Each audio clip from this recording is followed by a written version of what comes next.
image là. On le voit à l'image, tout le monde est en train de l'applaudir. 18h30, Serge Charnay, 42 ans, redescend sur terre après 4 jours juché au sommet de cette grue. Oui, pour l'instant, il est sur le haut.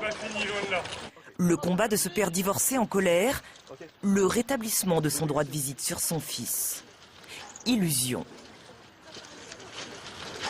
Ce qui m'énerve le plus, c'est que la cause des papas n'est pas entendue, que les femmes qui nous gouvernent se foutent toujours de la gueule des papas et qu'il va falloir se battre beaucoup plus. Donc je crains qu'il y ait encore des papas qui désespèrent encore longtemps. Et ces bonnes femmes croient toujours qu'on ne peut pas changer une couche d'un gamin et s'en occuper.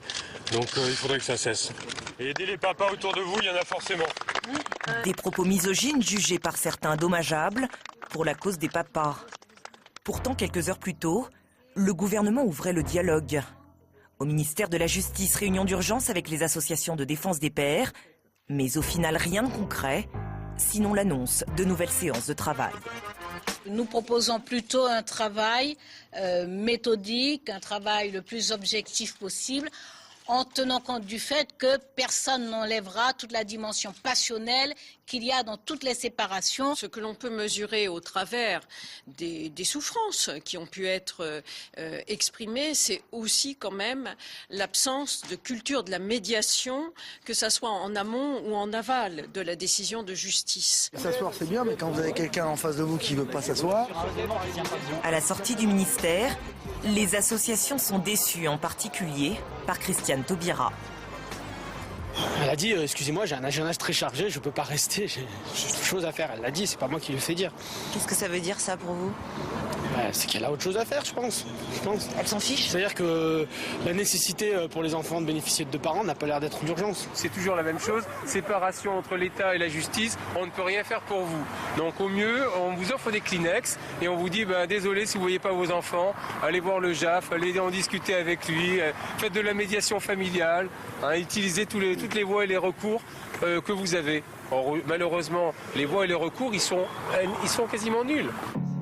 Selon le ministère de la Justice, seulement 7,4% des enfants résident chez leur père, contre 72% chez leur mère. Inégalité de traitement, pour SOS Papa, la faute à une justice familiale aux mains des femmes. Résultat, 1,3 million de pères privés de leur enfant. Scandale. Les enfants ont besoin de leurs 2 parents. Les parents peuvent être différents. En tout état de cause, si on parle des soins nourriciers, aujourd'hui, un papa, je le dis très clairement, est tout à fait capable de faire les soins nourriciers envers son enfant, de l'aimer, de le choyer, de le soigner au quotidien. Je vous donne des tas d'exemples. J'ai rencontré 2500 pères en 12 ans sur Lyon en tant que délégué régional. Il y a des enfants, on le voit très bien, qui se dirigent directement vers leur papa pour se faire soigner. Ils ont un bobo, ils tombent, ils vont vers leur papa pour se faire soigner.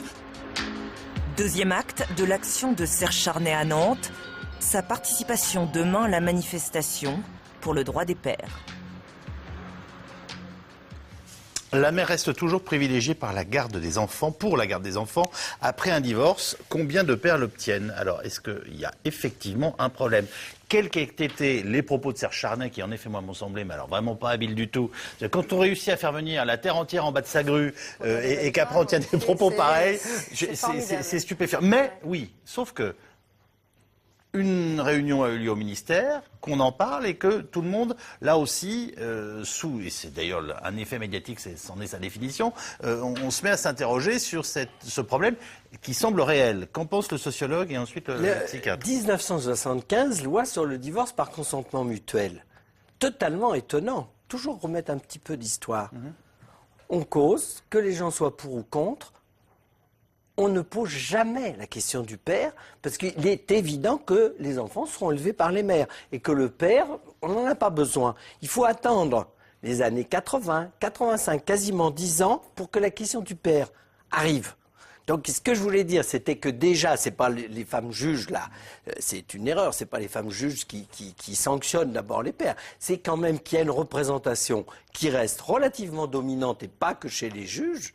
Là aussi, oui, je me permettrais de... Attendez-moi, les femmes juges peuvent aussi avoir des comportements machistes ou elles-mêmes être formatées par la société dans laquelle elles vivent. Parce que c'est pas l'origine, puisqu'au départ, c'est pas elles qui sont à l'Assemblée nationale.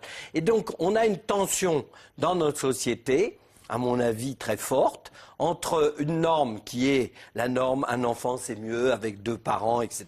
On est impeccable. Donc là, les pères arrivent, un certain nombre de pères, hein, je veux dire, de nouveaux pères sont de ce côté-là. Et de l'autre côté, un discours qui reste dominant, qui est que l'attachement est d'abord et avant tout à la mère. Parce qu'il n'y a pas que le divorce. Je prends un autre exemple, là qu'on pourrait d'ailleurs demander au père. Il y a des congés parentaux. Il y a des congés parentaux. Ça s'appelle parentaux pour noyer le poisson. C'est quand même 95% de femmes qui les prennent.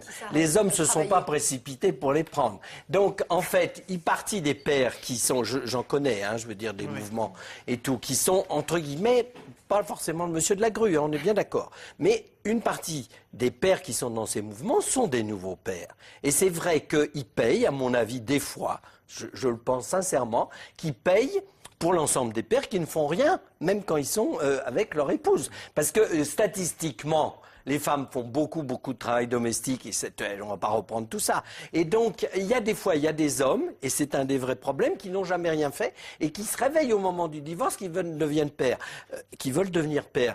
Ce qui est un mouvement sincère, mais leur femme dit « Oh, ça fait 10 ans qu'on t'a pas vu, tu ne l'auras pas ». Non, mais je veux dire, il faut dire que à ce moment-là se jouent des relations tendues, y compris sur l'avant-divorce. Donc, un conseil, si les pères veulent être pères, qu'ils le soient dès le début, pas après le divorce, avant le divorce. Oui, sauf que ça me semble un peu dur de leur envoyer ça à la gueule au moment où eux-mêmes ils sont en train de dire excusez-moi, mais... Non, mais il faut qu'ils militent aussi vis-à-vis des autres hommes pour leur dire... Il faut les pères, il faut les valoriser. C'est important de les valoriser. Il ne s'agit pas de... Ça ne sera pas plus rapide de changer que le fait que les femmes soient pas, que les hommes ne soient pas des... Olivia Catan sur cette question. Moi, j'entendais quand même une avocate spécialiste de ces dossiers ce matin qui disait, mais écoutez, c'est pas compliqué. Quand on demande pour le lieu de résidence qu'on doit apporter, les mères disent, je souhaite être détentrice de ce droit initialement. En gros, on leur demande pas de le justifier. Quand c'est un père qui le demande, on est obligé d'amener des dossiers de 40 000 tonnes et on se retrouve avec des juges aux affaires familiales qui vous disent alors quel est votre projet pédagogique? Mais ben oui, non, mais si, quel est votre projet pédagogique? Je comprends, pardonnez-moi, qu'ils aient de temps à autre envie de monter sur une grue, quoi. C'est ça le problème du manque d'égalité. Je pense qu'il faut valoriser le rôle du père. C'est très important parce que l'éducation... C'est du sexisme. Mais bien sûr, l'égalité, il faut que ça soit en effet partagé entre l'homme et la femme et qu'on prenne toute sa place, l'homme et la femme, dans l'éducation d'un enfant. C'est très important. Mais en effet, quand on doit s'arrêter de travailler, c'est en général la maman. Quand on doit être culpabilisé pour la mauvaise éducation qu'on donne ou parce qu'un enfant est handicapé, c'est encore la faute de la maman. Ça, c'est au psychiatre que je m'adresse. Parce que qu'est-ce que vous racontez? On a beaucoup entendu quand même beaucoup de psychiatres. Les psychiatres culpabilisent pas. Les psychiatres qui sont là pour aider les enfants. Qui culpabilisent pas des... Je vous laisse réagir tout de suite après. Laissez-la terminer sa phrase et vous lui répondez. On lance pas des généralités comme ça, de dire que les psychiatres culpabilisent. Je veux juste que la généralité soit exprimée jusqu'au bout. Si vous tentez que vous pensez qu'elle le soit. Attendez. Voilà, je le lance à bon escient parce que, par exemple, pour des enfants handicapés, vous savez aussi que dans notre association, on s'occupe énormément d'enfants handicapés. C'est vrai qu'en général, on culpabilise la maman et qu'en général aussi, quand l'enfant a un problème, quand la maman est mariée, on demande davantage à la maman de venir parler des problèmes de l'enfant. À la sortie des écoles, quand la maîtresse a quelque chose à vous dire ou le professeur, il va en général parler à la maman. La maman, je suis désolée, a quand même énormément de place et du coup tout repose sur ses épaules et on la culpabilise, etc. C'est ça que je voulais dire. Je voulais pas dire que les psychiatres culpabilisaient tous les mamans, mais c'est vrai que souvent on entend dans un discours comme ça de psychiatre ou de psychanalyste que la maman est un peu la responsable de l'éducation de l'enfant. Ça, moi, je l'ai beaucoup entendu. Les parents sont responsables de l'éducation des enfants et ils le revendiquent, autant les pères que les mères. Peut-être que vous êtes-vous senti coupable par un pédopsychiatre. Ça, c'est un peu votre affaire. Vous ne pouvez pas généraliser. C'est concernant l'autisme. Vous savez, toute l'affaire qu'il y a eu concernant l'autisme, il y a eu quand même énormément de... Quel rapport l'autisme avec ce qu'on vient de... Pour vous expliquer que la maman est au centre, en général, de tout.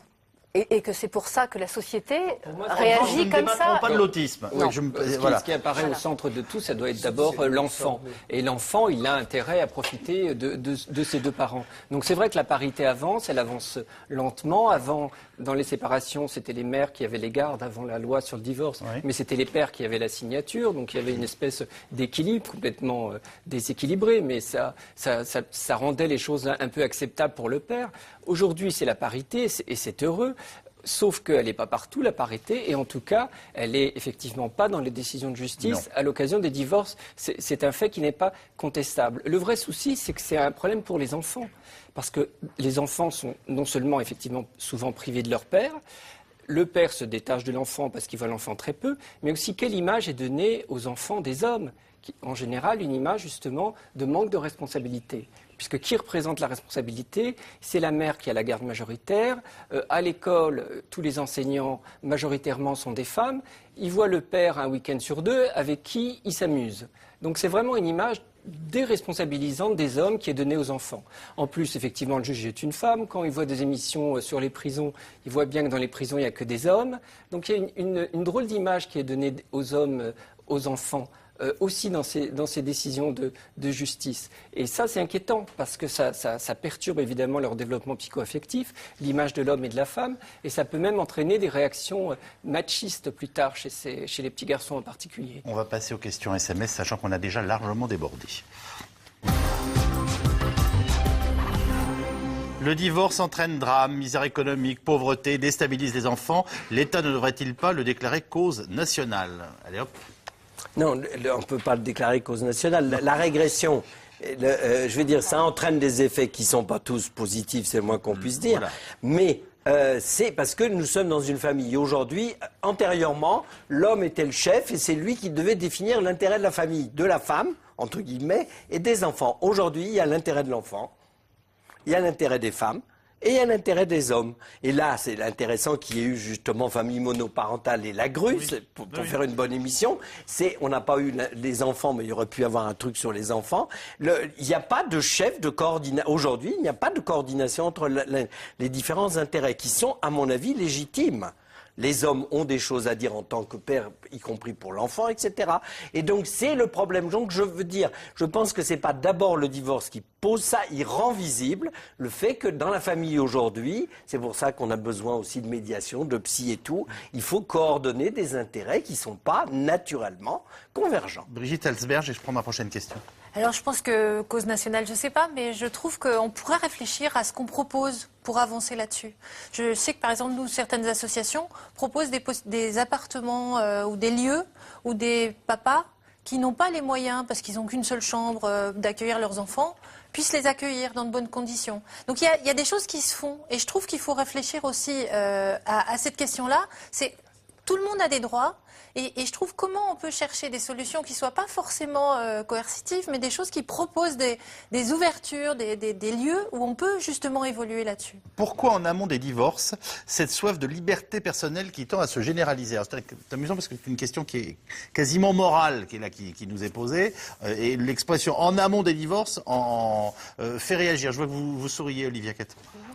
Non, je ne souris pas. Je me rappelais juste notre conversation avant.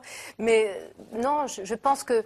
moi, j'aimerais juste dire que je pense en effet qu'une cause nationale, c'est peut-être un peu beaucoup, mais c'est vrai qu'il faut quand même valoriser le rôle des papas, le rôle des mamans, pour que dans le couple, en effet, l'enfant soit heureux. Aujourd'hui, je sais que dans ma famille, il y a un homme et une femme. Chacun prend ses responsabilités et participe à l'éducation de l'enfant, et l'enfant est plus heureux.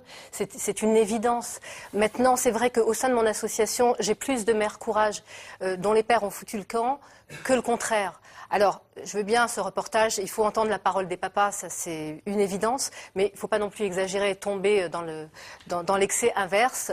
Voilà. Juste, on peut pas nier leur situation, et il faut, en tant que journaliste, je me permets de dire qu'objectivement, on ne leur a pas globalement beaucoup donné la parole. Voilà, non, bien sûr. Et je pense qu'on n'aurait pas fini avec ce que j'appelle moi le sketch de la grue, si en effet, ils étaient un petit peu plus mis en lumière. Mais bon, est-ce vrai que les dégâts collatéraux des divorces coûtent à la société l'équivalent d'une guerre? Je souris en voyant ça, mais ça veut donc dire qu'il y a au moins quelqu'un qui s'est amusé à essayer de chiffrer ce genre de choses. Vous avez une idée là-dessus? Il faudrait déjà demander quelle guerre. C'est ce que j'appelais, vous savez, c'est ce que j'appelais tout à l'heure le coup de la guerre des roses, en référence à un film qui nous a tous fait rire. 14-18 est une guerre. Non, il n'y a rien à voir entre 39-45 et la guerre de 14-18. La guerre de 14-18 et les guerres traditionnelles, c'était la mort des pères. D'ailleurs, ça lui permettait de les liquider, même là, non fantasmement, j'arrivais pas, et tout. Non, il faut voir, donc c'est des millions. Il a fini la phrase, donc. Oui, non, mais on se complète. Ce que je voulais dire, et donc, en 39-45, c'est autre chose, puisqu'on lance des bombes, les familles meurent et tout. Les familles, aujourd'hui, les hommes ne sont pas forcément victimes les premiers. Donc, l'équivalent d'une guerre, si on pense, peut-être que c'est ça que la personne a pensé. Les dégâts. Oui, mais je pense qu'il a pensé inconsciemment sur la disparition. Ouais. Il y avait d'autres moyens de faire disparaître les hommes. Mais je veux dire, honnêtement, je préfère le divorce à la guerre de 14-18. On s'est bien compris.